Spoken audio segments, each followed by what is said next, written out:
Hello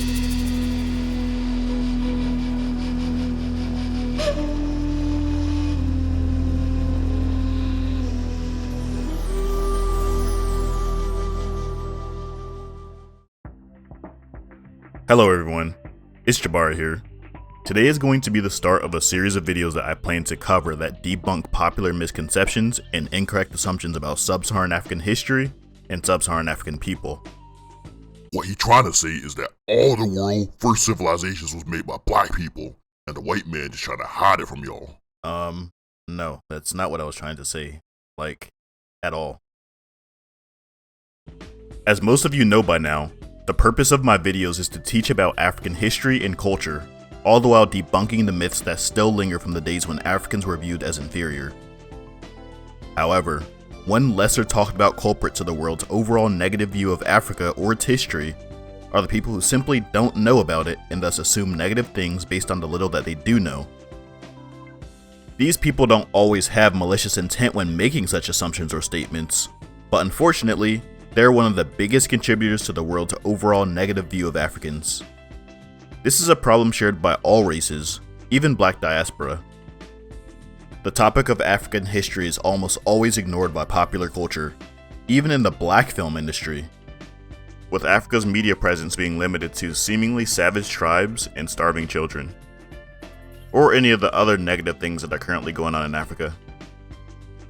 So without further ado, let's go ahead and cover some of the misconceptions about Africa that are most often perpetuated to the masses. One surprisingly common misconception is that sub-Saharan Africans were still in the Stone Age until white explorers showed up and introduced metal tools to them. Though this popular belief is not usually malicious in nature, it exists solely due to ignorance or blind assumptions.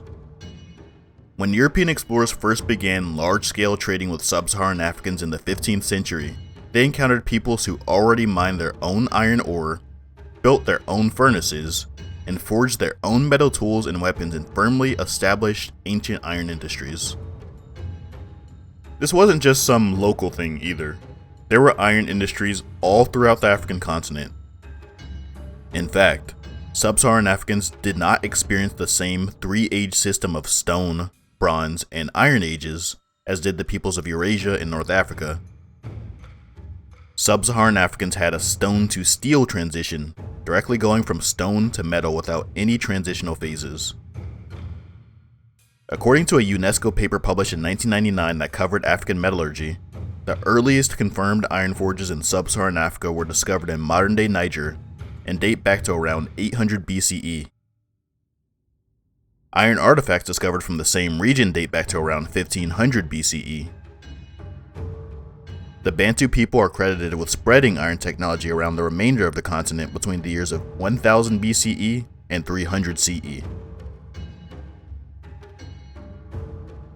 By contrast, the earliest evidence of ironworking in Europe was discovered in Greece and dates back to around 1190 BCE, and slowly made its way through the remainder of the continent by 800 CE.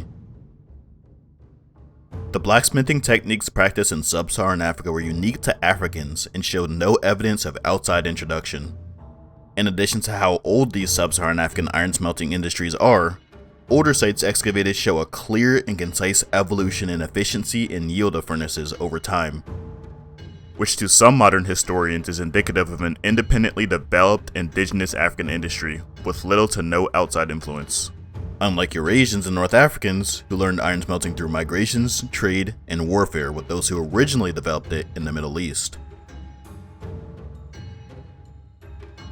While researching the peoples of East Africa's Great Lakes, anthropologist Peter Schmidt tasked some Haya elders with recreating an indigenous iron forge. They claimed that one of these forges was originally built under an ancient and sacred tree in their oral history, which was formerly dismissed as simple tribal jibber-jabber by the general academia of the time.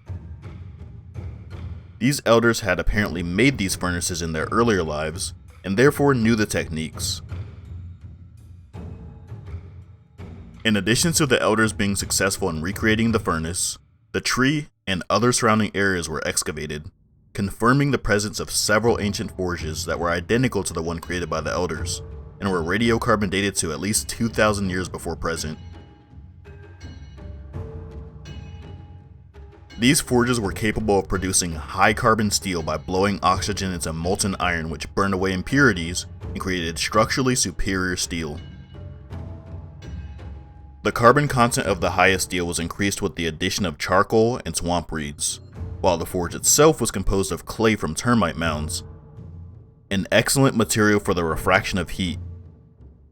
To further increase the heat, 8 men pumped oxygen into the furnace with leather bellows, which produced air hotter than anything Europeans had produced until 1847, when William Kelly discovered the method while working in Kentucky.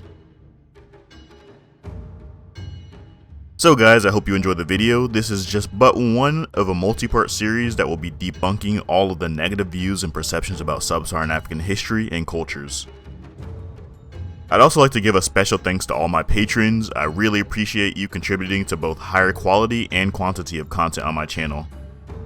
As a show of my appreciation, all patrons $1 and up can submit video requests.